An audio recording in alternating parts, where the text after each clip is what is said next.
Series चल रही है उसमें आज हम देखेंगे ट्रिग्नोमेट्रिक फंक्शंस के ग्राफ। और इसमें भी जो फिजिक्स में ज्यादातर काम आता है वो आता है sine function and cosine function. हम उन्हीं को समझेंगे क्योंकि जो मैथ्स वाले स्टूडेंट हैं वो बाकी फंक्शंस के ग्राफ मैथमेटिक्स में सीख लेंगे और जो बायो बैकग्राउंड के स्टूडेंट्स हैं उनके लिए इससे ज्यादा जरूरत नहीं पड़ती है। सिर्फ साइन थीटा कॉस थीटा के ग्राफ क्या होते हैं, कैसे बनते हैं, उसका हमें आइडिया होना चाहिए। तो हम वही जानने की कोशिश करेंगे। तो सबसे पहले हम फंक्शन ले लें y is equal to sine x.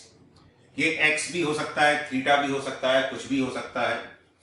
अब सबसे पहली बात तो ध्यान रखना है कि जो साइन थीटा होता है, साइन थीटा की मैक्सिमम वैल्यू कितनी होती है?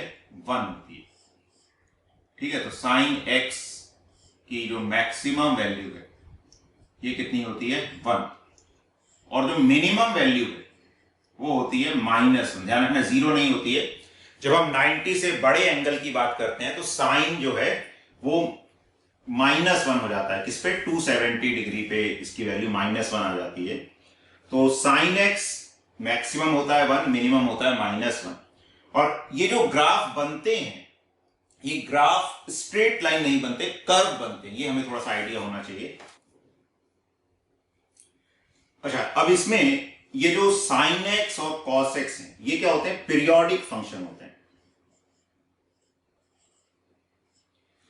ठीक है, पीरियोडिक मतलब जो एक फिक्स इंटरवल के बाद अपने आप को रिपीट करते हैं और इनका जो पीरियड होता है ये होता है 2 पाई यानी कि 360 डिग्री। ठीक है, ये ध्यान रखना है, पाई रेडियन जो है 180 डिग्री के बराबर होता है। तो हम इसका ग्राफ प्लॉट करेंगे 0 से 2 पाई एंगल के बीच में और उसके बाद वही अपने आप को रिपीट करता रहेगा। तो हम क्या करें, कुछ वैल्यूज निकाल लें इसको समझने के लिए कि क्या वैल्यूज आएंगी डिफरेंट एक्स के लिए। ठीक है, मैं cos x की भी यहीं लिख देता हूं, बाद में हम यूज करेंगे। तो sin x की क्या वैल्यू होगी? cos x की। तो एक तो 0 डिग्री इंपॉर्टेंट हो गया। ठीक है, तो 0 डिग्री के बाद यहां पे 90 डिग्री, 90 डिग्री मतलब π/2, ये एक इंपॉर्टेंट पॉइंट हो गया। फिर 90 डिग्री के बाद पाई विच इज 180 डिग्री, ये एक इंपॉर्टेंट पॉइंट हो जाता है। फिर 3π/2 दैट इज 270 डिग्री, ये एक इंपॉर्टेंट पॉइंट हो जाता है। और फिर इसके बाद आ जाता है 2 पाई विच इज 360 डिग्री। तो यहां तक हमें वैल्यूज निकालने, उसके बाद फंक्शन रिपीट करता रहेगा। और ये ध्यान रखना है कि फंक्शन स्ट्रेट लाइन नहीं बनता है, कर्व बनता है। तो 0 डिग्री पे साइन की वैल्यू क्या हो जाएगी? 0, sine 0 is 0, sine 90 degree is 1, sine 180 degree is again 0, sine 270 degree is -1, sine 360 degree is 0। And cos की वैल्यू देखेंगे, cos 0 is 1, cos 90 is 0, cos 180 is -1, cos 270 is 0, cos 360 is 1। तो ये cos की values हो जाती हैं। अब हमें साइन एक्स का ग्राफ बनाना है। पहले साइन एक्स का देख लेते हैं। तो y is equal to sine x, हमें ये ग्राफ प्लॉट करना है। तो हम कुछ रेफरेंस पॉइंट्स बना लें पहले तो ये रेफरेंस पॉइंट्स हमने बनाए। तो ये वाली लाइन तो हो गई x इज इक्वल टू 0, ये x इज इक्वल टू π/2 या 90 डिग्री, ये x इज इक्वल टू पाई या 180 डिग्री। ठीक है, बराबर बराबर डिस्टेंस पे आएंगी ये। x is equal to 3π/2 that is 270 degree and x is equal to 2 pi that is 360 degree. और मैक्सिमम वैल्यू, तो जो मैक्सिमम वैल्यू है साइन x की वो कितनी हो सकती है? 1। और मिनिमम वैल्यू कितनी हो सकती है? -1। तो ये हमने कुछ रेफरेंस पॉइंट्स बना लिए कि ये वो पॉइंट्स हैं जहां पर हमें वैल्यूज निकालनी है और उसके बाद क्या होता है? वैल्यूज चेंज होती है, मतलब 0 से 90 तक बढ़ती है, तो ये हमें पता है, तो इसलिए हमने 0 और 90 लेकिन वहां तक बढ़ता हुआ ग्राफ आएगा, फिर 90 से कम होती है तो कम होता हुआ आएगा। और मैक्सिमम वैल्यू कहां तक जाती है? 1 तक जाती है। तो सबसे पहले जब x 0 है तो y which is sine x वो भी 0 हो गया, तो एक पॉइंट ये आ गया हमारे पास। फिर जब x 90 डिग्री हो गया, π/2 हो गया, तो y 1 के बराबर हो गया, तो एक ये पॉइंट आ गया। फिर जब x 180 डिग्री हो गया, पाई के बराबर हो गया, तो y फिर से क्या हो गया? 0। फिर जब x 3π/2 270 डिग्री हो गया, तो y किसके बराबर हो गया? -1 के बराबर। और जब x 2π 360 डिग्री हो गया, तो y फिर से क्या हो गया? 0। और ये ग्राफ स्ट्रेट लाइन नहीं बनते, कर्व बनते हैं। और कर्व भी कैसे बनते हैं? ऐसे नहीं बनते, इस तरह के कर्व बनते हैं। तो ये थोड़ा सा बस हमको ध्यान रखना है। तो इनको जोड़ने वाले हम ऐसे कर्व बना देंगे, ठीक है। तो यहां से ये ऐसे डाउनवर्ड टाइप का कर्व बनेगा और फिर यहां से ऐसे अपवर्ड टाइप का कर्व बन जाएगा। तो ये साइन एक्स का ग्राफ बन जाएगा। y is equal to sine x. X की जगह कुछ भी हो सकता है, थीटा हो सकता है, कोई और भी टर्म हो, तो ग्राफ इसी तरह का बनेगा, ठीक है। तो इस ऐसे ग्राफ को साइनोसोइडल, जो भी ग्राफ ऐसे साइन की तरह, कोसाइन की तरह वेरी करते हैं, इनको फिजिक्स में साइनोसोइडल कर्व या ग्राफ भी बोल दिया जाता है, ठीक है। तो ये साइन एक्स का ग्राफ हुआ। चलिए अब हम यहीं पर देख लेते हैं कॉस एक्स के बारे में। तो कॉस एक्स जो है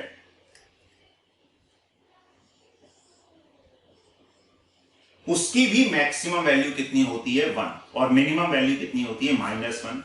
और वो भी पीरियोडिक फंक्शन है, उसका भी टाइम पीरियड कितना होता है? 2π। जनरली जितने भी ट्रिग्नोमेट्रिक फंक्शन है वो 2π के बाद 360 के बाद अपने आप को रिपीट करेंगे, क्योंकि वापस से वो फर्स्ट क्वाड्रेंट में आ जाएंगे 360 डिग्री के बाद, ठीक है। और ये ट्रिग्नोमेट्री में हमने देखा हुआ है कि अलग अलग क्वाड्रेंट में कौन से ट्रिग्नोमेट्रिक रेशियोज पॉजिटिव होते हैं, कौन से नेगेटिव, उनकी वैल्यूज कैसे निकालनी है।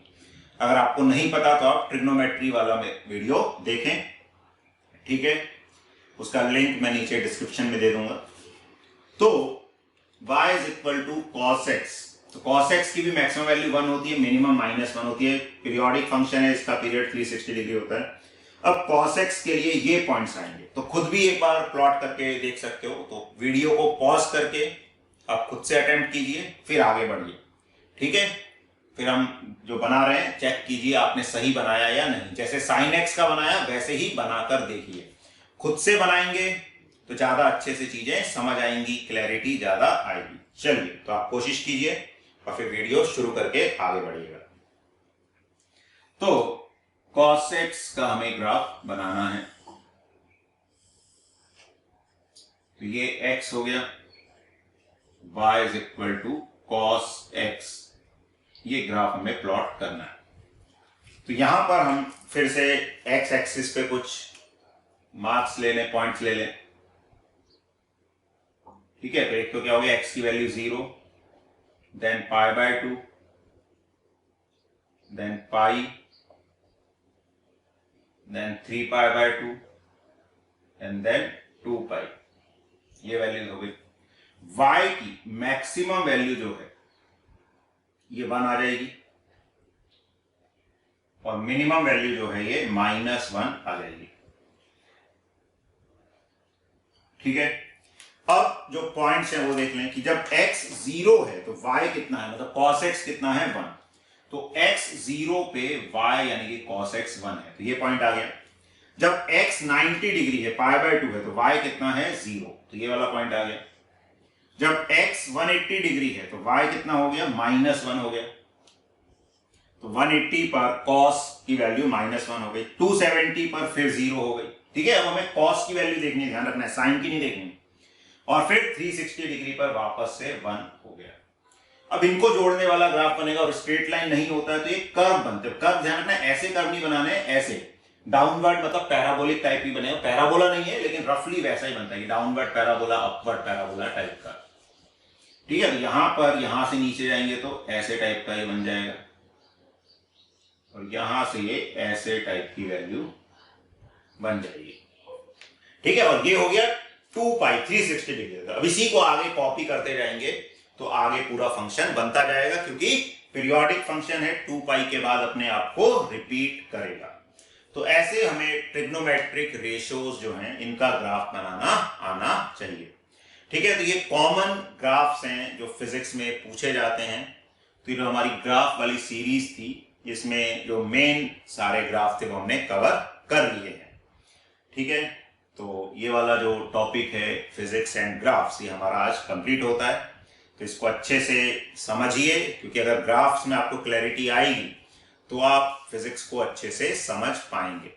ठीक है, अगर आपने इस वीडियो से कुछ सीखा, आपको कुछ फायदा हुआ, तो डेफिनेटली इसको लाइक कीजिए, अपने फ्रेंड्स से शेयर कीजिए, जिससे ज़्यादा से ज़्यादा स्टूडेंट्स को फायदा हो, उनकी नॉलेज जो है एनहेंस हो। ठीक है, आपको कोई डाउट है कमेंट करके पूछ सकते हैं, और अपने एफर्ट्स लगातार करते रहिए, पढ़ाई निरंतर करते रहिए। चलिए, गुड लक।